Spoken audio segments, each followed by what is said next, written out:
నిన్న హరీష్ రావు గారు మరి ముఖ్యమంత్రి రేవంత్ రెడ్డి గారిని ఉద్దేశించి కమాండ్ కంట్రోల్ సెంటర్ నుంచి ప్రభుత్వ కార్యక్రమాలని నిర్వహిస్తున్నటువంటి దాని మీద ఆయన చేసినటువంటి విమర్శలు హరీష్ రావు గారు ఆకాశం దిక్కు చూసుకుంటా ఉంచుకున్నట్టే అనేటటువంటిది ఒకసారి నేను గుర్తు చేస్తా ఉన్నా. ఎందుకంటే ప్రజల కోసము నిరంతరము ఆయన ఉంటున్నటువంటి ఇంట్లైనా లేకపోతే ప్రభుత్వ కార్యాలయాలైనటువంటి సచివాలయంలోనైనా లేకపోతే కమాండ్ కంట్రోల్ సెంటర్లో అయినా ఎంసీఆర్ హెచ్ఆర్డీ అయినా ఎక్కడైనా కూడా రివ్యూలతోటి క్యాబినెట్ సమావేశాలతోటి ప్రభుత్వ పథకాల గురించి ప్రజల గురించి నిరంతరం కృషి చేస్తున్నటువంటి వ్యక్తి మీద జూబ్లీస్ల ప్యాలెస్ నుంచే పరిపాలన నడుస్తూ ఉంది. కమాండ్ కంట్రోల్ సెంటర్కే పరిమితం అయిపోయినరు. కిలోమీటర్ అవతల జనాలను ఆపుతున్నారు. ప్యాలెస్ అనేటటువంటి పదాన్ని పదే పదే ఉచ్చరించినటువంటి దాని గురించి కాంగ్రెస్ పార్టీ వివరణ చెప్పాల్సినటువంటి బాధ్యత మా మీద ఉంది. తెలంగాణలో ఉంటున్నటువంటి ప్రతి గల్లీలో చిన్న పోరగాన్ని అడిగినా కూడా చెప్తాడు, ప్యాలెస్ ముఖ్యమంత్రి ఎవరు అనంటే కేసీఆర్ అని, ప్రజల ముఖ్యమంత్రి ఎవరు అనంటే రేవంత్ అన్న అని. 10 సంవత్సరాల అధికారంలో ఉంటే సొంత ఇల్లు ఉన్నప్పటికీ కూడా సీఎం క్యాంప్ కార్యాలయం ఉన్నప్పటికీ కూడా అప్పటికుంటున్నటువంటి ముఖ్యమంత్రులు ఉండిపోయినటువంటిది కాదని ఐఏఎస్ల క్వార్టర్స్ని కూలగొట్టి విశాలంగా ఒక రాజు లెక్క రాజభోగాలు అనుభవించాలనేటటువంటి ఆతృతతోటి 100 కోట్ల ప్రజాధనాన్ని దుర్వినియోగం చేస్తూ పెద్ద పెద్ద గడిలను కట్టుకున్నటువంటి మీ చరిత్ర ఈరోజు ప్యాలెస్ల గురించి ప్రజల ముఖ్యమంత్రి గారు తన సొంత ఇంటికించి పరిపాలన అందిస్తుంటే అక్కసు వెళ్ళగక్కుతున్నామంటే హరీష్ రావు, మిమ్మల్ని ప్రజలు ఏమని అంటున్నారో కనీసం ప్రజల మధ్యలోకి పోయేనా మాట్లాడండి.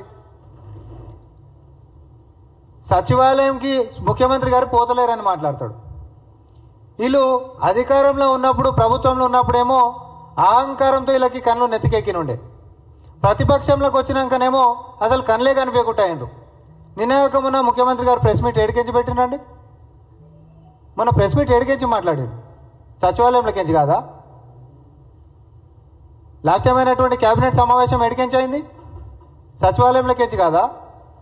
పాలనాపరమైనటువంటి నిర్ణయాలు ఏడికెంచి అవుతున్నాయి, సచివాలయంలోకించి కాదా? ప్రభుత్వ కార్యాలయాలు అనంటే గతంలో ఇదే ముఖ్యమంత్రి ఈరోజు రేవంత్ అన్న అంటున్నటువంటి హరీష్ రావు గారు ఒక్కసారి గతంలో మీ మామ మాట్లాడినటువంటి మాటలను గుర్తు చేస్తాను.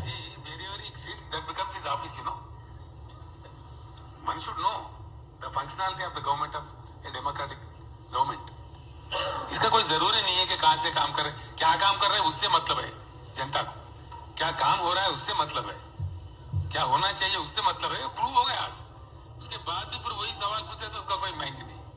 Please don't go into that. ముఖ్యమంత్రి ఏడ కూర్చుంటే అదే ప్రభుత్వ కార్యాలయం అని చెప్పి గతంలో ఇదే మీడియా ప్రతినిధులు మీ అటువంటి పెద్దలు పోయి అసలు మీరు ఎప్పుడు కూడా సచివాలయానికి వచ్చినటువంటిదే లేదు, 10 సంవత్సరాల్లో 10 సంవత్సరాలలో కనీసం 1% అన్నా సచివాలయానికి వచ్చి పరిపాలన అందించినటువంటి చరిత్ర మీ మామకుందా? మీరా మాట్లాడేది ఈరోజు రేవంత్ రెడ్డి గారి గురించి? ఆయన పొద్దున్న 8 గంటలకు కూడా అధికారులతోటి రివ్యూ అని చెప్పి ఈరోజు మనకి మన సీఎంఓ కార్యాలయంలోనైనా లేకపోతే వాట్సాప్లలో వస్తున్నటువంటి సమాచారాలు ఏడ చూసినా కూడా 8 గంటలకు కూడా రివ్యూలు చేస్తున్నటువంటి ట్రాక్ రికార్డు మాది. నిరంతరం ప్రజల గురించి ప్రజల మధ్యలో తిరుగుతున్నటువంటి ట్రాక్ రికార్డు మాది. ప్రజాభవన్ నుంచి సమస్యల పరిష్కారం గురించి అని చెప్పి ఈరోజు ఒక కమిషన్ చైర్మన్ని తర్వాత ఒక ఐఏఎస్ అధికారిని అక్కడనే కంప్లీట్గా కూడా పెట్టి ప్రజల సంక్షేమం గురించి మనం మరి సమస్యలు తీర్చాలనేటటువంటి పరిపాలన అందిస్తున్నటువంటిది ప్రజల ముఖ్యమంత్రి రేవంత్ రెడ్డి గారు. ఇంటికాడనంటే కిలోమీటర్ అవతల ఆపుతానంటే ఆడికించి ఆడికి నడుచుకుంటూ పోతారంట. రండి హరీష్ రావు గారు, మీరు ఎప్పుడు వస్తారో రండి, నేను తీసుకొని పోతా. ఈరోజు నియోజకవర్గంలో ఉంటున్నటువంటి క్షేత్రస్థాయి కార్యకర్తల కాడికి మొదలు పెట్టుకుంటే క్షేత్రస్థాయిలో ఉంటున్నటువంటి సమస్యలు పట్టుకొని వస్తున్నటువంటి వాళ్ళని కూడా మరి ముఖ్యమంత్రి గారు కలుస్తున్నటువంటిది మీ కళ్ళకు కనిపించకపోతే అది మా ప్రాబ్లం కాదు, అది మీ ప్రాబ్లం. అదే మీ చరిత్రలో ఏముండే, ప్రగతి భవన్ కాడ గంటల కొద్దీ ఉద్యమకారులైనటువంటి గద్దర్ లాంటి పెద్ద మనుషులని ఎండల కూర్చోబెట్టిపించి వెనుదిరిపించినటువంటి మీ చరిత్ర. మీ క్యాబినెట్ మంత్రులను కూడా కాన్వాయ్ అడిగితే గంటల కొద్దీ వెయిట్ చేసి మళ్ళా యూటర్న్ తీసుకొని పోయినటువంటి చరిత్ర మీది. గడిలలో ఉండి రాజుల లెక్క ఫీల్ అయిపోయి ప్రజలకు అందుబాటులో లేక కనీసం ప్రజలకి రాకుండా పాలనను అందించినటువంటి మీరు ఆఖరికి ఈరోజు కూడా చెప్తా ఉన్నా, ప్రతిపక్షం హోదా ఇస్తే ప్రతిపక్ష నాయకుడు లెక్క కనీసం అసెంబ్లీకి రానటువంటి మీ మామ ఈరోజు గడిల గురించి, మీరు ప్రజల గురించి, పరిపాలన గురించి మాట్లాడితే హాస్యాస్పదంగా ఉంది. హరీష్ రావు గారు, నీవి ఎన్ని వందల ఎకరాలు నార్మల్ ఒక పొలం చుట్టూ కడీలు పెడతాం మనం. కడీలు ఎట్లయితే పెడతామో పోలీసు వాళ్ళని కడీలు పెట్టినట్టు పెట్టిండు. నువ్వు 10 సంవత్సరాలు అధికారంలో ఉంటే కాపలా లెక్క కడీలు ఉన్నట్టు పోలీసు వాళ్ళని ఆడబెట్టి కోట్ల రూపాయలు ప్రజాధనాన్ని నీ పారగార్చనీకే పోలీసు వాళ్ళని వాడుకున్నటువంటి నీ చరిత్రకి, గడీలను కూడా ప్రజాభవన్లను చేసి సమస్యల పరిష్కారం కోసం పాలనను అందించేటటువంటి విధానాన్ని తీసుకొచ్చినటువంటి రేవంత్ రెడ్డి గారికి చాలా తేడా ఉంది హరీష్ రావు గారు.